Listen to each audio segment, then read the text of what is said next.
Apa kabar pemirsa? Kembali lagi di seputar peristiwa. Bersama saya Amelia Fortuna. Kurang lebih 7 bulan Indonesia masih dilanda COVID-19. Hal ini tentu menjadi perhatian besar dalam pelaksanaan aktivitas masyarakat. Salah satunya jelang pemilihan kepala daerah. Masa kampanye yang resmi dimulai pada 26 September hingga 5 Desember 2020 atau sebanyak 71 hari ke depan.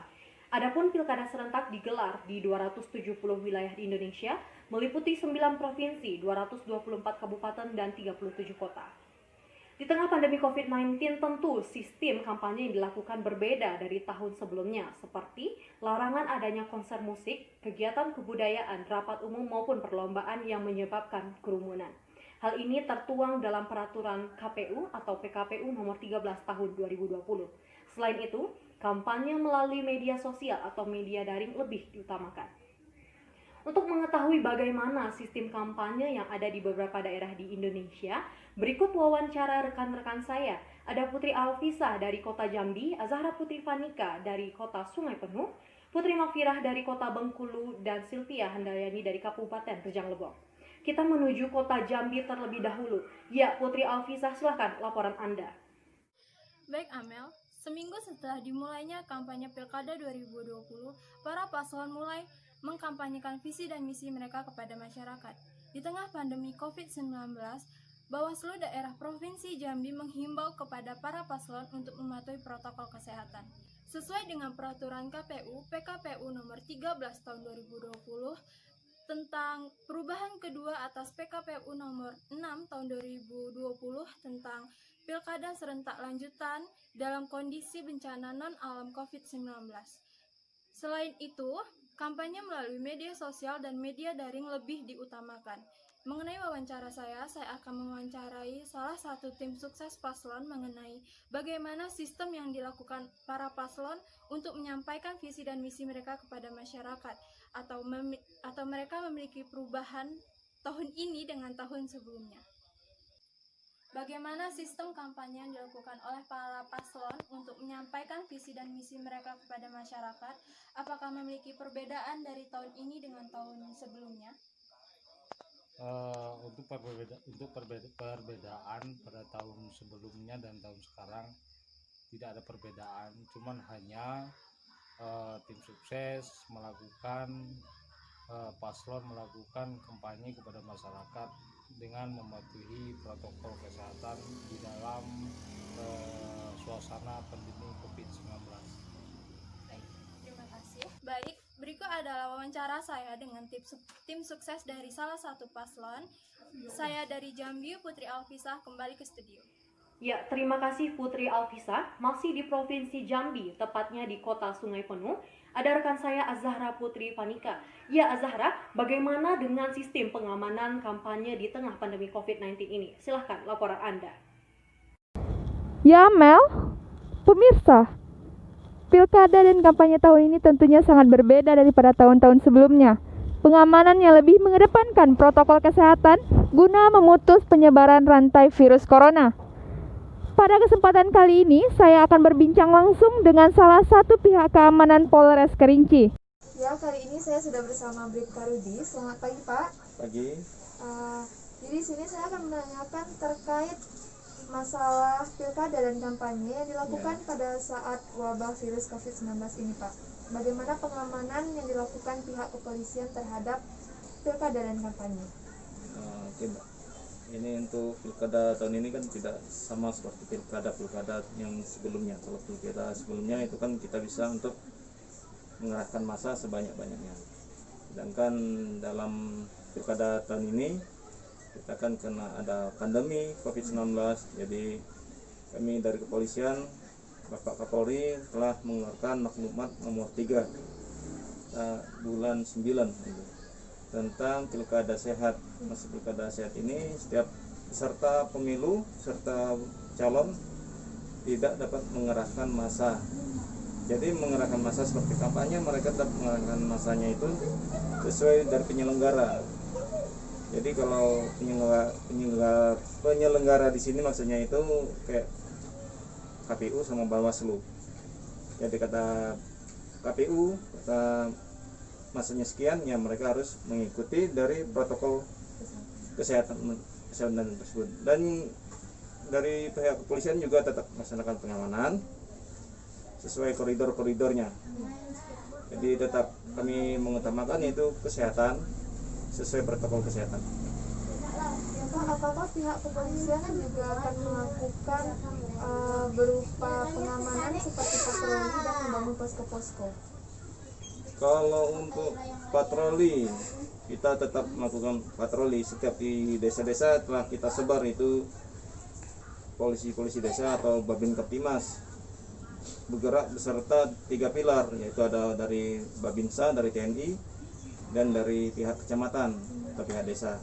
Jadi mereka-mereka ini sebagai garda terdepan kita dari kepolisian untuk memberikan himbauan tentang protokol kesehatan agar masyarakat tidak berkumpul. Jadi kalau untuk posko-posko mungkin dari Satgas Covid langsung di setiap desa itu sudah disediakan.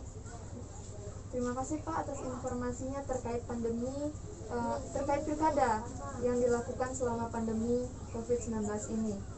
Selamat bertugas kembali. Saya ucapkan terima kasih. Assalamualaikum warahmatullahi wabarakatuh. Waalaikumsalam. Ya pemirsa, kampanye tahun ini sangat berbeda. Masyarakat dihimbau untuk tetap mematuhi protokol kesehatan guna memutus penyebaran rantai virus corona. Demikian Amel, dari Kota Sungai Penuh Provinsi Jambi, saya Azara Putri Fonika kembali ke studio. Dari Provinsi Jambi, kita menuju ke Provinsi Bengkulu. Di sana, dari Kota Bengkulu, ada rekan saya Putri Makfirah. Ya, Putri Makfirah, silahkan laporan Anda. Baik Amel di studio, pemirsa, tahun 2020 ini Provinsi Bengkulu juga melakukan pemilihan kepala daerah di tengah pandemi COVID-19. Mengenai aturan kampanye, pemerintah melalui Bawaslu dan panitia daerah setempat telah menetapkan aturan. Sekarang saya sedang bersama Bapak Erwan, selaku panitia pemilihan kepala daerah di Kota Bengkulu. Bagaimana Pak aturan atau sistem kampanye yang berlaku pada pemilihan tahun ini mengingat adanya pandemi ini Pak? Walaupun situasi pandemi COVID-19 pada tahun 2020 ini pemilihan gubernur dan wakil gubernur kita akan tetap laksanakan walaupun di tengah pandemi ini.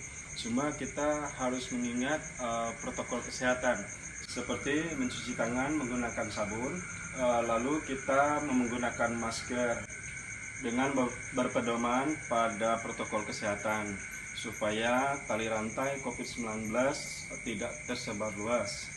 Jadi untuk pemilihan gubernur dan wakil gubernur ini tetap kita laksanakan. Dengan pemilihan pilkada serentak ini pada tahun 2020 ini semoga kita bisa menggapai dengan keberhasilan. Karena di dalam pemilihan gubernur dan wakil gubernur tahun 2020 ini kita diawasi oleh kepolisian, TNI dan Satpol PP serta dari Dinas Kesehatan untuk memantau terjadinya perjalanan pemilihan pilkada pada tahun 2020 ini. Baik Pak, terima kasih. Pemirsa, dapat disimpulkan bahwa aturan atau sistem kampanye yang berlaku pada saat pemilihan kepala daerah di masa pandemi ini tetap berlangsung seperti sebelumnya. Namun kita harus mentaati protokol kesehatan yang berlaku. Demikian Amel, Putri Makfirah melaporkan dari Bengkulu. Kembali ke studio. Ya, terima kasih Putri Makfirah melaporkan dari Kota Bengkulu. Selanjutnya, kita menuju ke Kabupaten Rejang Lebong. Di sana ada rekan saya, Sylvia Handayani. Ya, Sylvie, silahkan laporan Anda. Ya Mel, masa pilkada biasanya dihiasi oleh berbagai acara yang digelar oleh para pasangan calon guna menarik perhatian masyarakat. Namun, ada yang berbeda di tahun ini, di mana hal seperti konsep kumpulan masyarakat dalam jumlah besar tidak boleh digelar. Melihat hal ini melalui wawancara saya dengan salah satu masyarakat setempat, bagaimana tanggapannya sebagai berikut. Sekarang saya sudah bersama dengan salah satu masyarakat setempat, yaitu Mbak Rezi Ramadhani. Mbak, di sini saya mau minta tanggapan Mbak mengenai pilkada yang katanya tahun ini sangat berbeda daripada tahun-tahun sebelumnya dikarenakan wabah virus COVID-19. Lalu bagaimana tanggapan masyarakat, terkhususnya tanggapan Mbak mengenai pilkada yang tidak akan digelarnya kampanye? Menurut saya pilkada yang diadakan pada tahun ini itu dengan tidak mengadakannya kampanye itu kurang produktif ya Mbak. Karena bagaimana para paslon untuk menyampaikan visi dan misi mereka kepada masyarakat jika tidak diadakannya kampanye. Namun jika diadakannya kampanye seperti biasa itu mungkin bakal mengundang kerumunan di masyarakat dan itu juga tidak baik untuk kondisi seperti sekarang. Mungkin diharapkan pada paslon untuk lebih memilih cara-cara yang lain yang lebih produktif untuk menyampaikan visi dan misi mereka kepada masyarakat. Apa Mbak pernah melihat langsung para pasangan calon yang tidak mengikuti peraturan pemerintah dengan tetap mengadakannya kampanye? Kalau untuk itu sendiri, saya untuk di daerah ini ada salah satu paslon yang melakukan kampanye, yaitu dari salah satu partai. Namun mereka tidak melakukan kampanye seperti biasanya ya. Mereka melakukannya tidak terlalu banyak kerumunan, hanya saja mereka berkeliling menggunakan mobil dengan mengibarkan bendera partai mereka dan sambil menancapkan beberapa bendera partai mereka di beberapa tempat. Hanya itu saja. Terima kasih Mbak. Begitulah tanggapan dari salah satu masyarakat setempat mengenai pilkada tahun ini.